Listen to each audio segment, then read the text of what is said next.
UP के गाजीपुर से बड़ी खबर निकल के सामने आ रही है, जहां उत्तर प्रदेश पुलिस भर्ती परीक्षा में पेपर लीक कराने की कोशिश कर रहे 8 आरोपियों को पुलिस ने गिरफ्तार किया है। इनके पास से कई इलेक्ट्रॉनिक डिवाइस और 6 लाख रुपए नकद बरामद हुए हैं। पुलिस मामले में आगे की पूछताछ कर रही है। बता दें कि गाजीपुर पुलिस की संयुक्त टीम ने पुलिस भर्ती परीक्षा से पहले साल्वर गैंग का भंडाफोड़ कर दिया है। पुलिस जानकारी के अनुसार गैंग के लोग 8 लाख में लेते थे पास कराने की गारंटी। इसकी पुष्टि पुलिस अधीक्षक गाजीपुर ओमवीर सिंह द्वारा की गई। एक बड़ी कामयाबी मिली है, साल्वर गैंग पकड़े गए हैं। क्या था पूरा मामला और कैसे कामयाबी मिली? जो पुलिस भर्ती बोर्ड की परीक्षा चल रही थी, इसी में कुछ क्योंकि हमारी सभी थानों की पुलिस, हमारी स्वाट सर्वेलेंस टीम इसमें सक्रिय थी। इसी में एक गोपनीय सूचना प्राप्त हुई कि कुछ लोग संरक्षण कराने की आड़ में लोगों से संपर्क कर रहे हैं। इस सूचना को जब डेवलप किया गया स्वाट और सर्वेलेंस टीम द्वारा, तो इस पूरे नेटवर्क का भंडाफोड़ हुआ है। ये लोग थाना नौनहरा क्षेत्र का एक दूरस्थ और बिल्कुल आबादी से कटा हुआ एक घर इन्होंने किराए पे लिया था मृदाजपुर गांव में, और वहाँ रह के अपना इन्होंने प्रिंटिंग मशीन वगैरह वहाँ पे और फ़ोटो कॉपियर वगैरह लगाए थे, जिसके माध्यम से ये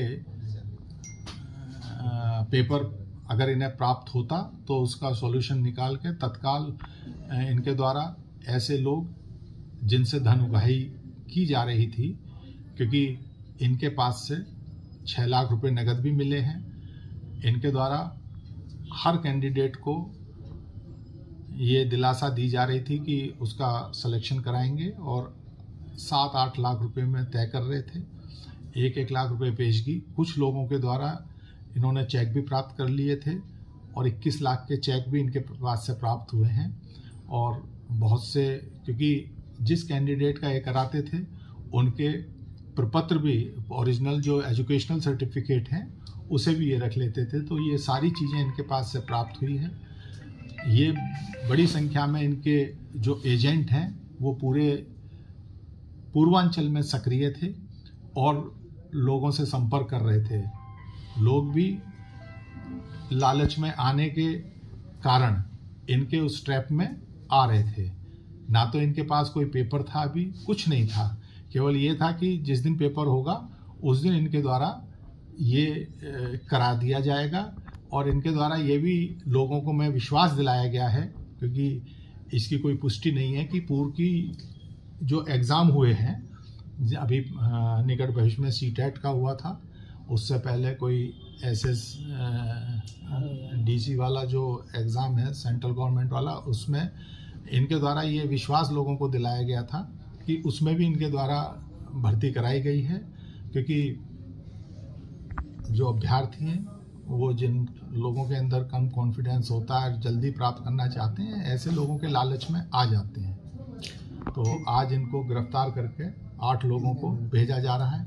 इसमें जब पूछताछ पे जानकारी हुई तो इनका जो मास्टरमाइंड है गोपेश यादव, उसके द्वारा ये बताया गया है कि वो कोस्ट गार्ड में पोरबंदर में सेवारत है, उसका एक और सहयोगी वहीं सेवारत है। एक और इस गैंग में जो पकड़ा गया है उसके द्वारा बताया गया है कि वो आर्मी में है।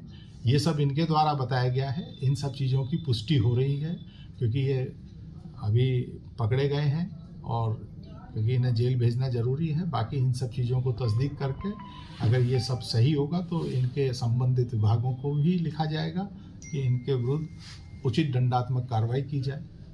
अब तक कितने अभ्यर्थी सर इनके टच में? इनके टच में इनके एजेंट फैले हुए थे, और अभी जो हम लोगों को इनके पास से धनराशि मिली है करीब 6 लाख रुपए नगद, जो 1-1 लाख रुपए पेशगी आई है लोगों की। और इन्हें ये भी नहीं मालूम कि कौन लोग हैं, क्योंकि इनके एजेंट भी है, बड़ा ऑर्गेनाइज तरीके से। क्योंकि इनकी बातों से ये जरूर लग रहा है कि ये पूर्व में भी किसी ना किसी एग्ज़ाम में इस तरह की हिमाकत कर चुके हैं। और करीब 28-29 लोग अभी तक इनके संपर्क में आ गए थे। उसी में से कुछ लोगों ने गोपनीय रूप से पुलिस को सूचना दी, जिसके आधार पर इस पूरे गैंग का भंडाफोड़ हुआ है। और आप लोगों के माध्यम से भी मेरी अपील है कि जो अभ्यर्थी हैं वो इस तरह के गैंगों के चंगुल में ना आए, क्योंकि इनके पास कुछ नहीं होता है। ये 40-50 लोगों को इसी तरह से फंसा लेते हैं। उनमें से कुछ लोगों का अपनी ही प्रतिभा के आधार पे भी हो जाता है और बाकी का ये पैसा खा जाते हैं। बाद में लोग पुलिस कचहरी कोर्ट घूमते रहते हैं कि साहब मुझसे ले लिए। तो अपनी मेहनत के आधार पे परीक्षाओं में सम्मिलित हों। ऐसे जो ठग हैं और इस तरह के जो चीटर्स हैं, इनसे दूर रहें। और अगर कोई संपर्क करता है, जैसे यहाँ किसी एक व्यक्ति ने साहस किया, पुलिस को बताया और पूरे गैंग का भंडाफोड़ हुआ, अगर अभी भी कहीं कोई इस तरह की बात है तो लोग तत्काल संबंधित अपने जनपद में जाके पुलिस को बताएं और ऐसे लोगों को के विरुद्ध कार्रवाई करने में सहयोग करें।